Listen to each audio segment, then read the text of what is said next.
Бұл мен көп жылдары сандықта сақтаған әшекейлер. Мынау сырға, ал мынау шашбау шолпы.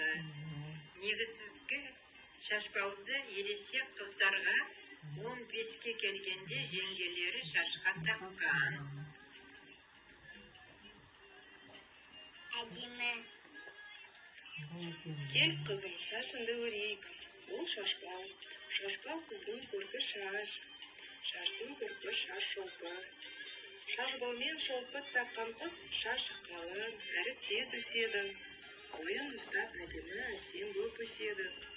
Оны есінде сақта қызым. Айналайын, шашбау таққан қыз қатты жүгірмейді. Қатты жүрмейді.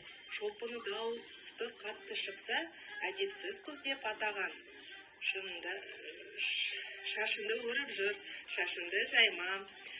Шашынды қос бұрқылап өсіріп жүрген қыз әдемі жарасады. Шашынды өргенім ұзын берік болсын дегенім, шолпы таққан себебім. Мезгілсіз жүрістен, ерсі қылықтан аулақ болсын дегенімін. Шашбау тағу шаш арасында жын шайтан қашырады деген түсінігі бар қазағымызда.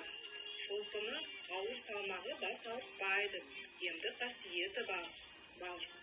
Шолпы салмағы әсіресін шаш ұзын боп өседі. Рахмет.